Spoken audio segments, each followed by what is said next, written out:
बिहार की बांकीपुर विधानसभा सीट पर उपचुनाव में भारतीय जनता पार्टी ने अपनी पूरी ताकत झोंक दी है। यह सीट बीजेपी के राष्ट्रीय अध्यक्ष नितिन नवीन का राजनीतिक गढ़ मानी जाती है। नितिन नवीन इसी सप्ताह पटना आकर बांकीपुर उपचुनाव को लेकर पार्टी नेताओं के साथ रणनीति तैयार करने के बाद दिल्ली लौट गए थे। अब महज 4 दिन बाद ही वह फिर पटना पहुंच गए हैं।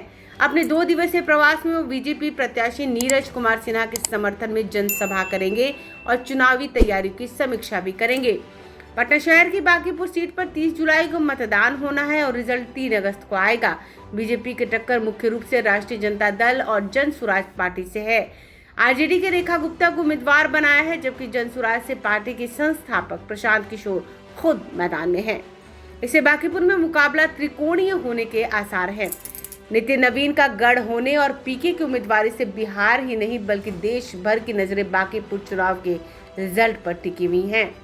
बीजेपी अध्यक्ष नितिन नवीन आज पटना पहुंचे। उनके 2 दिन तक राजधानी में रहने का कार्यक्रम है। इस दौरान वो बांकीपुर में पार्टी प्रत्याशी नीरज कुमार सिन्हा के समर्थन में जनसभा करेंगे। इसके अलावा प्रदेश पदाधिकारियों के साथ अहम बैठक भी करेंगे।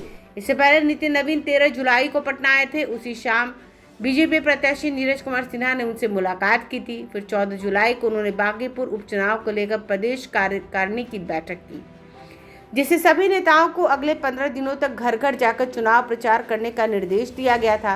बैठक के बाद वो उसी शाम दिल्ली लौट गए थे। महज 4 दिनों के भीतर नितिन नवीन का दोबारा पटना पहुंचना इस उपचुनाव को लेकर बीजेपी की गंभीरता को दर्शाता है। पार्टी अपने पारंपरिक मजबूत गढ़ को बरकरार रखने के लिए पूरी ताकत झोंक रही है। नितिन ने पहले ही बांकीपुर में बिहार बीजेपी की पूरी फोर्स उतार दी है। अब वह खुद चुनाव प्रचार की कमान अपने हाथ में रखे हुए हैं। बीजेपी ने बांकीपुर में नामांकन के बाद अपना कैंडिडेट भी बदला। पार्टी ने पहले अभिषेक कुमार सिन्हा बंटी को उपचुनाव में प्रत्याशी बनाया था। उन्होंने 9 जुलाई को नामांकन किया और फिर अगले दिन अचानक चुनाव लड़ने से इनकार कर दिया। उन्होंने पारिवारिक कारणों से नामांकन वापसी की घोषणा की और कुछ ही मिनटों के बाद बीजेपी ने नीरज कुमार सिन्हा के रूप में नए प्रत्याशी के नाम का ऐलान कर दिया। फिर नीरज ने 13 जुलाई को अपना नॉमिनेशन दाखिल किया। पार्टी सूत्रों के हवाले से जो जानकारी मिली उसके अनुसार अभिषेक बंटी के परिवार का चारा घोटाला से कनेक्शन रहा। यह बात बीजेपी के वरीय नेताओं को उनके नामांकन के बाद पता चली। इसके बाद आनन फानन में बांकीपुर सीट में कैंडिडेट बदला गया। अभिषेक बंटी और नीरज सिन्हा दोनों ही बांकीपुर के साधारण बीजेपी कार्यकर्ता और नितिन नवीन के करीबी बताए जाते हैं।